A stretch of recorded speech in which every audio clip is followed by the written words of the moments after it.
کہ 2018 کے الیکشن جو پاکستان میں عام الیکشن ہوا، یہ الیکشن پاکستان کے سیاہ ترین الیکشنوں میں سے ایک الیکشن تھا، اور یہ عام طور پہ ہماری قیادت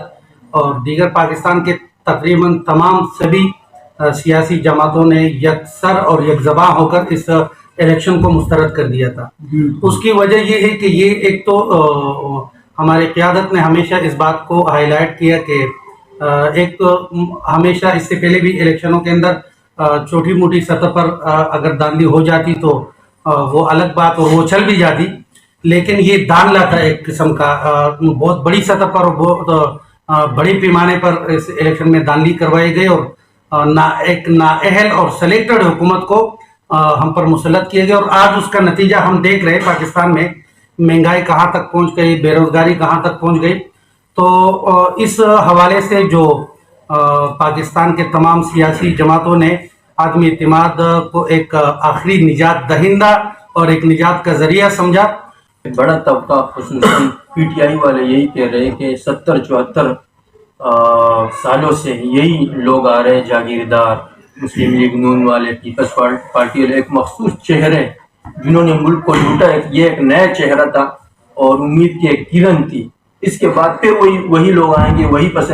منظر ہوگا ان کا، تو ملک جو ہے تباہی کے دانے پر جائے گا۔ ان کو ایک موقع ملنا چاہیے تھا۔ اس کے بعد آپ کی تحریک کامیاب ہوئی تھی، وہی چہرے آئیں گے، وہی جو ہے کھیل پھر شروع ہوگا۔ بات یہ ہے کہ آپ نے ابھی بات کی کہ عمران خان ایک نیا چہرہ تھا، تو مجھے اگر آپ یہ بتا دیں کہ عمران خان کے پاس نئے چہرے کون تھے اور کتنے تھے۔ سب سے پہلی بات تو یہ ہے کہ عمران خان جو کہتا ہے کہ میں 22 سال سے میں نے اسٹرگل کیا، میں نے کوشش کی، جدوجہد کی، محنت کی، یہ جو آج کا یہ جو کابینہ ہے،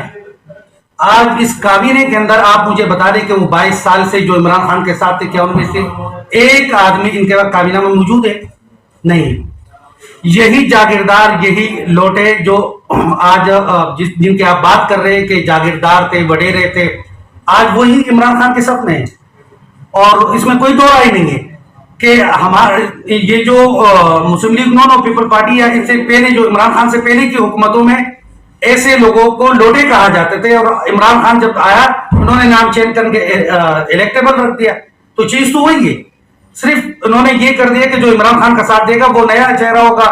وہ ایک نئی امید بن جائے گی، ایک امید ہو جائے گی۔ نہیں، چیز تو وہی ہے، لوگ تو وہی ہے۔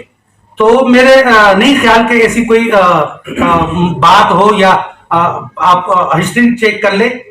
آپ ہسٹری چیک کر لیں پاکستان کی بھی اور پاکستان کی سیاست کی بھی، ان لوگوں کی بھی، کہ پاکستان نے اگر ترقی کی ہے تو کن کے دور میں کی ہے، اور پاکستان نے اگر تنزلی کی ہے تو کن کے دور میں کی ہے، تو آپ کو یہ بات واضح ہو جائے گی۔ یہ بھی کیا جاتا ہے کہ مولانا فضل الرحمان صاحب اتنی جد و جہد کرتے ہیں، لیکن پھل جو ہے وہ کسی اور کو ملتا ہے۔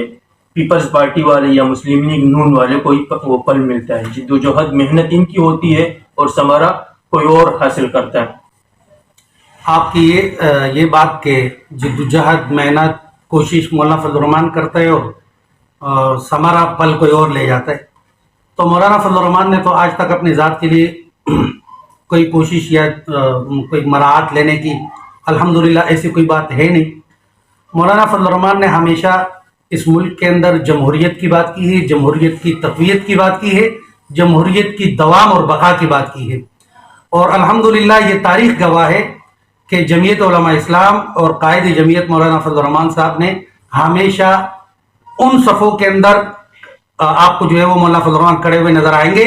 جو جمہوریت کی بحالی اور جمہوریت کی بقا اور دوام کی جنگ لڑ رہے ہو۔ اور الحمدللہ ہماری قیادت نے، ہمارے کارکنوں نے اس حوالے سے جیلیں بھی کاٹی ہے، قربانیاں بھی دی ہے۔ تو میں تو نہیں سمجھتا کہ کوئی ایسی بات ہو کہ ہم